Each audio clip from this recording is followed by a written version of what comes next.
À bicyclette, vous avez tous reconnu la voix d'Yves Montand. Alors bientôt, plus que des vélos peut-être dans le centre de Paris. Fini la voiture, par exemple. La voiture interdite dans le centre de Paris d'ici 2022.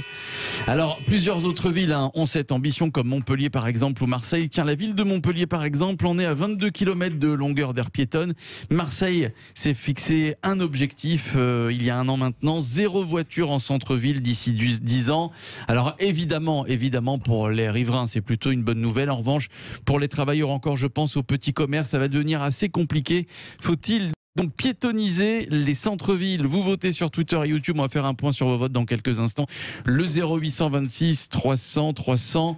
On va accueillir Ludovic qui nous appelle de Rochefort. Je ne sais pas s'il est là, Ludovic. Bonsoir, Ludovic. Oui, bonsoir. Voilà, vous êtes là. C'est parfait. Oui. Bonsoir à vous, mon cher Ludovic. Bienvenue dans Les Vraies Voix. Philippe Bilger, Xavier de Namur, Stella Kamga ce soir qui est avec nous. Alors, je ne sais pas, vous habitez Rochefort. Comment ça se passe, Ludovic, dans votre région, dans votre ville en tout cas? Est-ce que le centre-ville, est-ce qu'il y a beaucoup de voitures qui circulent ou est-ce que c'est un peu piétonnisé quand même? Est-ce qu'on laisse plus de place aux piétons et aux vélos? Alors, à Rochefort, il y a peu d'espace purement piétonnier. Bon, il y a eu un développement d'une zone 30 et également un accès un accès libre au niveau des vélos. À La Rochelle, par contre, ils ont piétonnisé le quartier du Vieux-Port entièrement, hormis pour les bus et les transports en commun. Et là, pour répondre globalement à votre question, ce qui m'énerve, c'est qu'on parle encore d'interdiction au lieu de parler de cohabitation.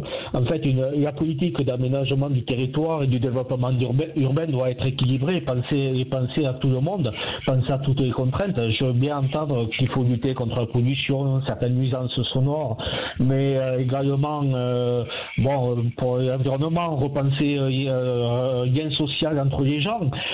Mais quid justement des gens qui vont travailler, qui n'ont que ce moyen, quid des livraisons, quid de l'accès aux ressources culturelles, quid le véhicule a permis quand même l'invention du véhicule a permis une mobilité individuelle, mais là on va empêcher les gens d'y entrer.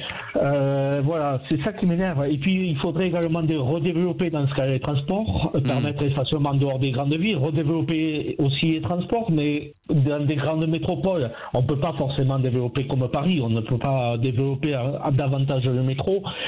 C'est toute une politique vraiment à penser, à réfléchir. Mais pour moi, il faut penser équilibre et cohabitation au lieu de penser interdiction. Voilà, de l'interdiction, toujours de l'interdiction. Tiens, Philippe Bilger, alors on pointe du doigt beaucoup Anne Hidalgo et on sait qu'elle déteste la voiture, c'est un secret pour personne, Anne Hidalgo, mais d'autres le font. Marseille par exemple, 0 voiture. Philippe Bilger, comment vous expliquez ça? Philippe, et de la même manière que notre ami Ludovic, vous avez très bien posé le problème et le partage en quelque sorte. Moi, en tant que citoyen, en tant qu'amoureux de Paris, je pourrais seulement me féliciter de l'élargissement de cette zone piétonnière qui est peut-être destinée à couvrir 7% de la superficie. Mais en sortant un peu de mon champ égoïste, il est évident que je peux regretter que tout cela résulte d'une idéologie anti-voiture systématique et que, à l'évidence, on n'intègre jamais dans le raisonnement qui consiste à élargir la zone piétonnière et à faciliter la circulation des vélos, les activités professionnelles et commerciales, comme si en réalité Paris n'était destiné qu'à une catégorie de gens et pas aux autres. Ou alors il faut dire clairement que le commerce est honteux, la vie professionnelle détestable, mais si on ne considère pas ça, il faut faire une synthèse et réfléchir avant pour que tout le monde y trouve son compte. Ça n'est pas le cas à mon sens et je rejoins Ludovic même si lui demeure à Rochefort. Oui, tout à fait. Alors Xavier, dans un instant, tiens Stella Kamga, qu'est-ce que vous en pensez? C'est pas bon pour les petits commerces, Stella. Non, les petits... déjà, et non seulement ce n'est pas bon et les pour restaurateurs, on va en parler avec vous Xavier. Ouais. Mais moi, mon problème, c'est la partie honnête, en fait. Je pense qu'il ne s'agit même pas que des pistes piétons, si ce n'est que des pistes piétons, et qu'il faudrait en créer plusieurs à Paris. Ça, c'est pas la question.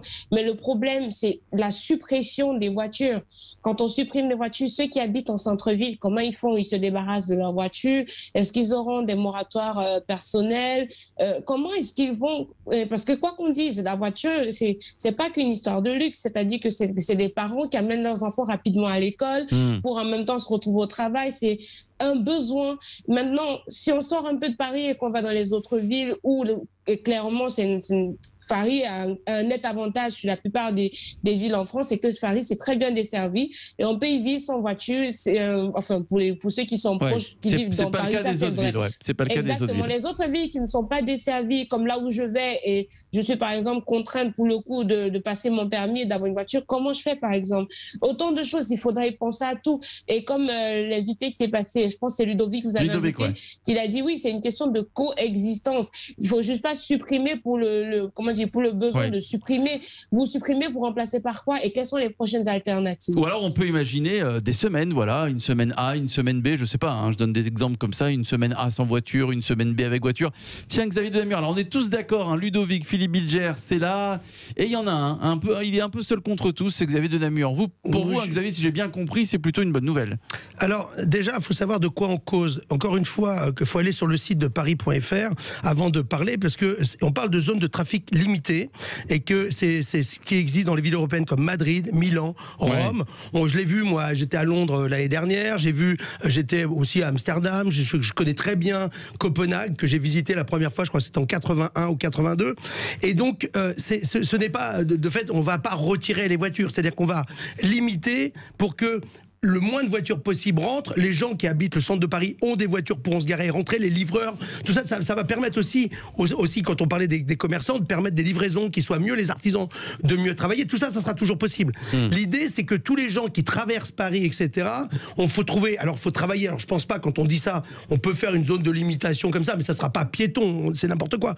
Piéton, il y aura peut-être une partie Paris-Centre sur, je dirais, 1, 2, 3, 4, vraiment le Paris-Centre, mais pas avant 5 ou 6...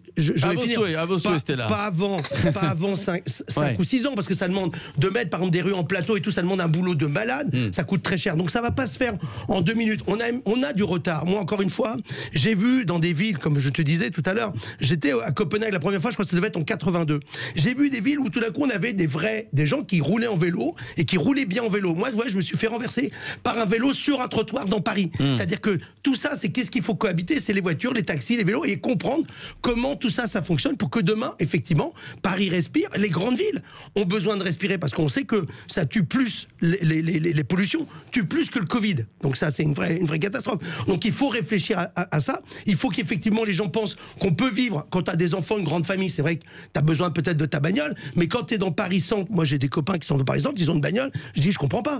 Moi j'ai pas de voiture. T'as pas besoin, quand tu habites dans le centre de Paris, t'as pas de voiture. Et je comprends pour les gens qui habitent en banlieue, qui ont besoin de venir y travailler, eux ils pourront y venir, qui travaillent mais vraiment parce qu'ils ont besoin de leur bagnole. Et les autres, il faut trouver avec la région, ça sera tout un travail de savoir comment on installe des zones tampons, des zones de parking pour les gens qui n'ont pas, par exemple, de transport en commun. Mais normalement, dans l'idée du Grand Paris, tout ça doit se travailler ensemble entre la ville de Paris, les communes environnantes et, je dirais, la région entière. Tout ça, ça prend du temps et ça va pas se faire en 2022.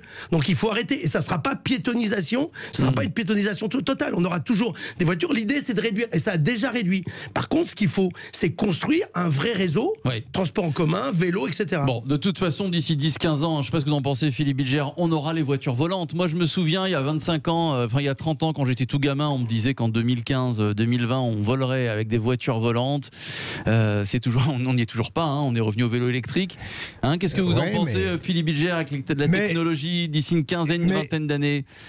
Mais c'est pas incompatible, Philippe. Moi, comme dirait Keynes, à la longue, on sera tous morts, en ce qui me concerne, en tout cas. Non. Mais le plus tard possible, mon cher Philippe. Il est intéressant de voir qu'à la fois, on peut concilier une forme de régression, vous évoquez les vélos, et d'autre part, se projeter de manière presque très imaginative dans le futur.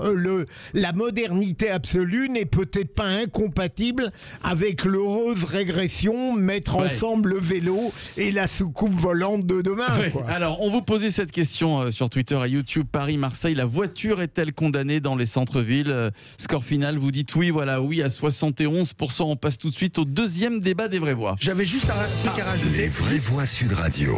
Allez, qu'est-ce que vous voulez Ouais, rajouter, il y a Xavier? 30 ans, j'ai demandé à la ville de Paris, à l'époque c'était Tibéri, je crois, etc. On avait demandé que ce soit piéton le dimanche dans le Marais, etc.